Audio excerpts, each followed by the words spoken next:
जय हिंद बच्चों, आप सभी लोगों का हमारे चैनल एजुकेशन यात्रा बाय जेके सर क्लासेस में स्वागत है। आज हम तुम्हें क्लास 12th के फिजिक्स में पहले चैप्टर से रिलेटेड वैद्युत की अक्षीय स्थिति में आज डेरिवेशन के बारे में डिस्कशन करेंगे। वैद्युत की अक्षीय स्थिति में जो भी डेरिवेशन होगा आज उसके बारे में आते हैं, उसमें कैसे सॉल्व करते हैं और सोल्यूशन के बारे में डिस्कशन करते हैं। हेडिंग डालेंगे वैद्युत द्विध्रुव की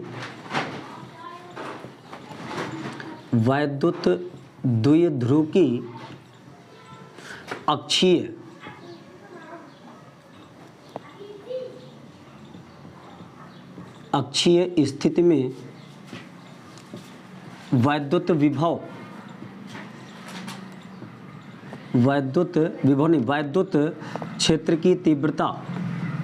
वैद्युत क्षेत्र की तीव्रता, ठीक। वैद्युत क्षेत्र की तीव्रता फाइंड करने के लिए अक्षीय स्थिति पर इस पर आते हैं। सबसे पहले एक इलेक्ट्रिक डाइपोल लेते हैं, वैद्युत द्विध्रुव लेते हैं। वैद्युत द्विध्रुव में बताए थे यह एक ऐसी बनकर की युक्ति होती है, तैयार होती है, जिस पर एक पॉजिटिव चार्ज होता है, एक पर कैसा चार्ज होता है, निगेटिव चार्ज। एक पर पॉजिटिव चार्ज और एक पर कैसा, निगेटिव चार्ज।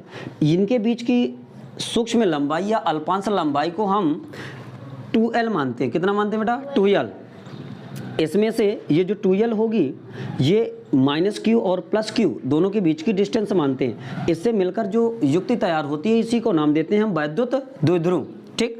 वैद्युत द्विध्रुव की अब अक्ष पर तीव्रता फाइंड करेंगे। आते हैं पहले इस वैद्युत द्विध्रुव की अक्ष पर तीव्रता निकालने के लिए। सबसे पहले हमने एक वैद्युत द्विध्रुव माना AB एक वैद्युत द्विध्रुव है।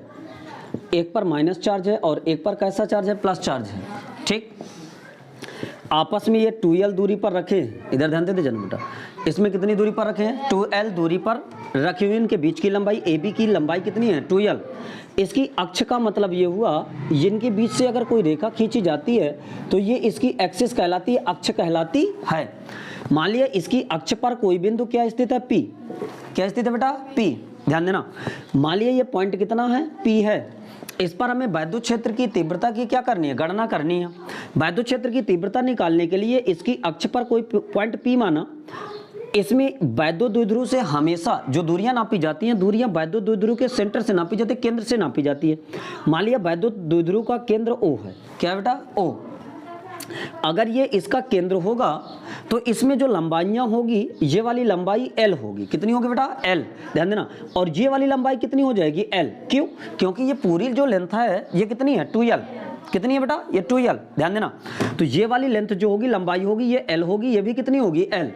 अब इससे केंद्र से कोई पॉइंट जो अक्ष पर P माना, इसकी यहाँ तक की जो डिस्टेंस मानेंगे, मान लीजिए इसके केंद्र से इस पॉइंट P तक की दूरी कितनी है, स्मॉल r, ठीक। अब इसमें आवेश की जो डिस्टेंस चाहिए +q के कारण P पर वैद्युत क्षेत्र, तो इसमें प्लस चार्ज के कारण वैद्युत क्षेत्र एक सदिश राशि होती है, इसलिए वैद्युत क्षेत्र की डायरेक्शन होती है, ध्यान देना, दिशा होती है।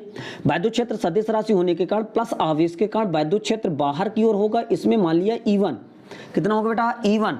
अब -q के कारण वैद्युत क्षेत्र कहाँ की ओर होगा बेटा, अंदर की ओर। इसको मान लिया कितना, E2। कितना माना, E2।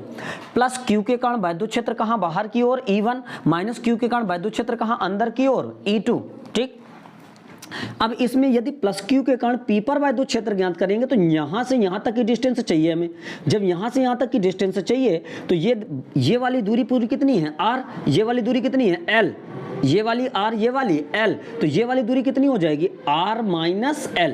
क्या हो जाएगी बेटा, R - L, ठीक। यहाँ प्लस q के कारण E तक की डिस्टेंस, हमने P तक की डिस्टेंस ज्ञात कर लिया।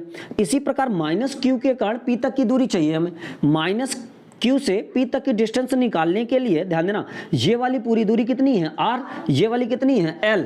ये वाली R, ये वाली L। तो टोटल कितनी हो जाएगी, R + L। ये वाली P तक की डिस्टेंस हो जाती है। अब इस पर वैद्युत क्षेत्र की तीव्रता में सबसे पहले माना लिखा जाता है। माना लिखने के लिए करेंगे क्या, इसमें ध्यान देना थोड़ा सा। माना AB एक वैद्युत द्विध्रुव है जिसकी लंबाई कितनी है बेटा, 2L है। इसकी अक्ष पर कोई पॉइंट P स्थित है, बिंदु P स्थित है, जिसकी द्विध्रुव के मध्य बिंदु से दूरी स्मॉल r हो तो, ठीक। इस पर माना लिखेंगे।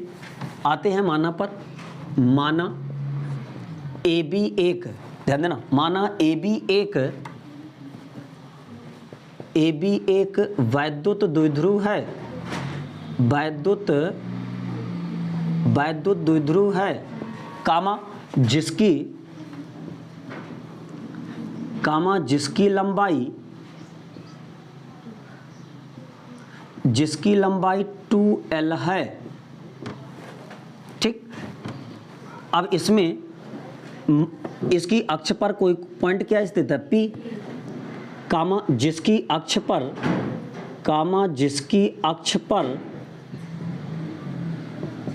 पर कोई बिंदु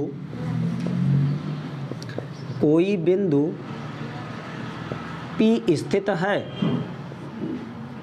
कोई बिंदु P स्थित है,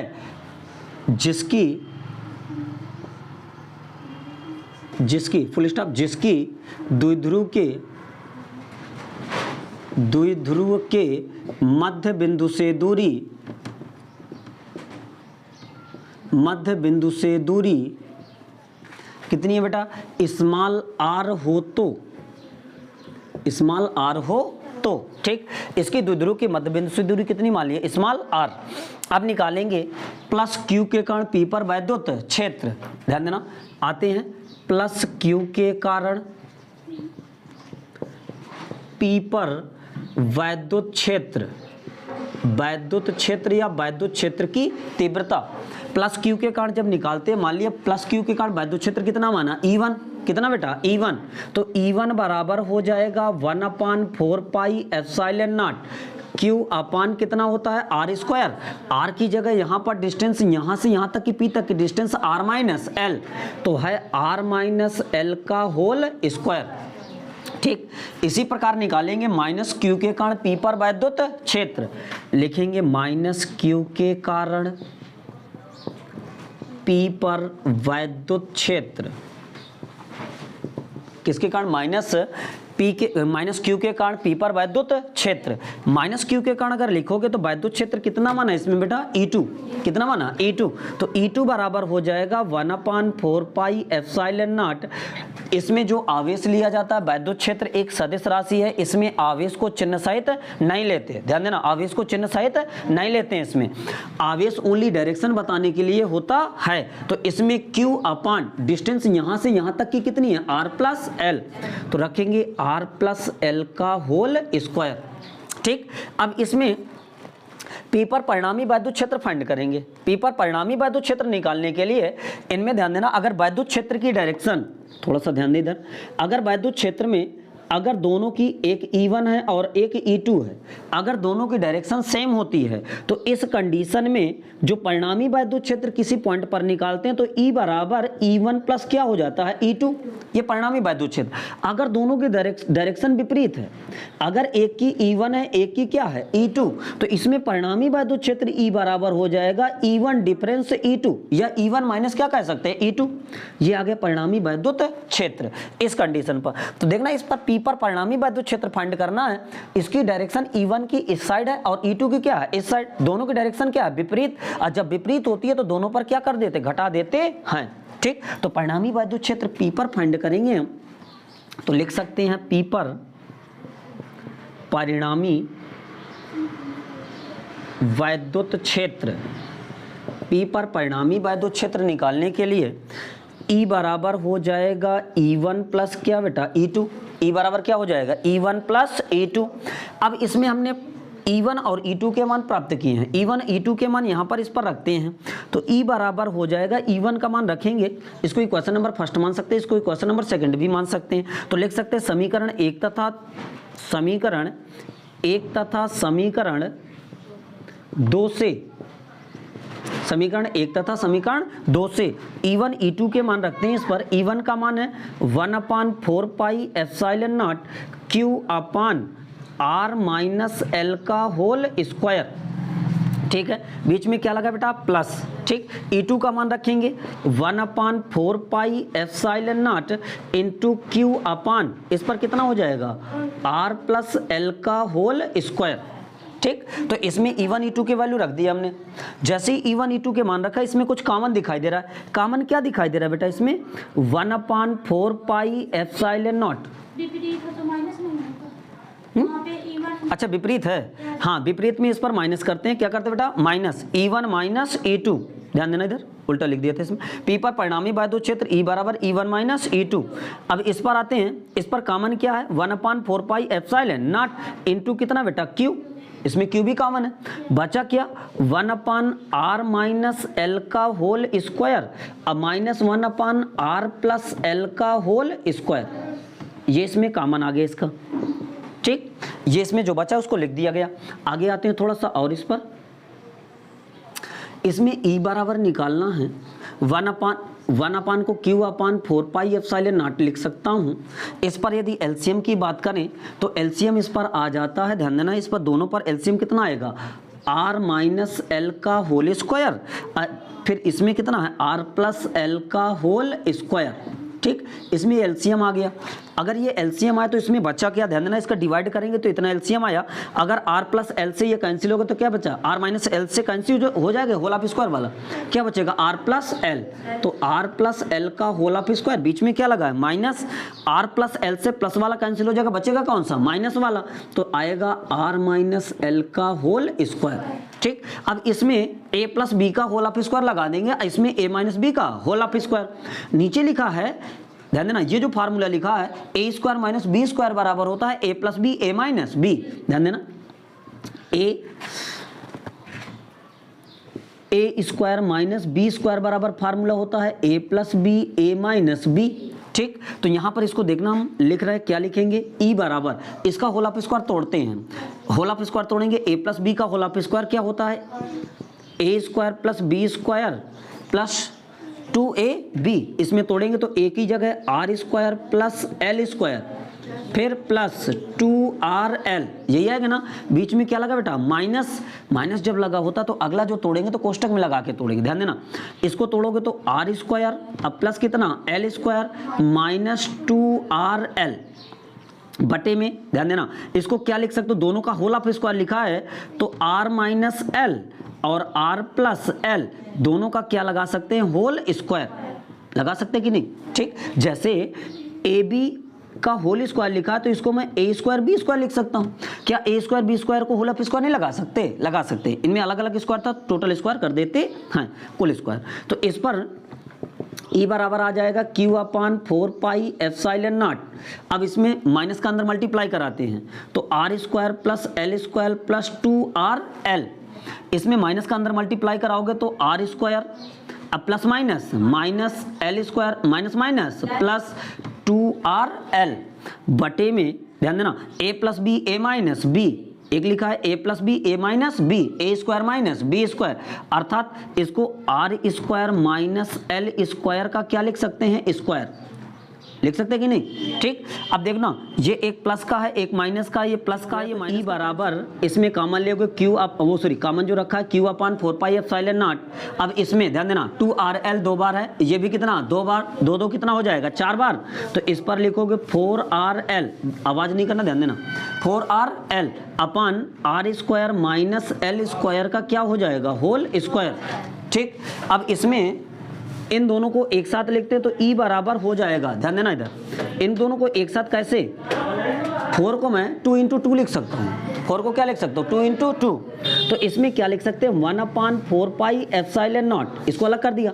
इसको मैं लिख सकता हूँ Q इंटू 2l। देखना, इसको 4 को लिख सकता हूँ 2 इंटू 2 लिख सकता हूँ। जब 2 इंटू 2 लिख सकते हैं तो इसके साथ एक तो l लगा दिया तो 2l बचा क्या? अभी 2। अब क्या बचा? r, और क्या बचा बेटा? r, तो इंटू 2r इस पर अभी बचेगा। सही है। अब बटे में r square minus l square का होल स्क्वायर। ठीक है, पीछे हमने पढ़ाया था, इसमें डेरिवेशन एक होता है वैद्युत द्विध्रुव आघूर्ण के लिए। जब परिभाषा पढ़ाए थे तो इसी से परिभाषा निकली थी। P बराबर होता है Q इंटू 2l। P बराबर कितना होता है बेटा? Q into 2l। यहाँ Q इंटू 2l की जगह क्या रख देंगे हम? P। क्या रखेंगे बेटा? P। तो E बराबर हो जाएगा, आगे आते हैं, E बराबर हो जाएगा यहाँ से, E बराबर यहाँ पर हमने क्या रख दिया बेटा p, तो e बराबर हो जाएगा 1/4 पाई एप्सिलॉन नॉट इनटू इसकी जगह p इंटू 2r, r था ना बेटा, 2r अपान क्या बचा इसमें r square minus l square का होल स्क्वायर, ये आया इस पर। अब इसमें यदि अब कंडीशन है, यदि r का मान बहुत बहुत बहुत बड़ा है l से, तो इसमें जो l स्क्वायर होगा वो लगभग हम क्या मान लेंगे, नगण्य। क्या मान लेंगे बेटा, नगण्य। अगर इसमें r का मान बहुत बड़ा है तो l का मान छोटा होगा। देखना यहाँ से यहाँ तक जो r लिया हमने, r बहुत दूर हो जाए, तो ये 2l जो है बहुत सूक्ष्म लंबाई है एक, तो l इससे और छोटी होगी, तो l स्क्वायर और इससे छोटी होगी, l स्क्वायर क्या होगी और छोटी, तो l स्क्वायर को लगभग क्या मान लेंगे, नगण्य। नगण्य मतलब शून्य।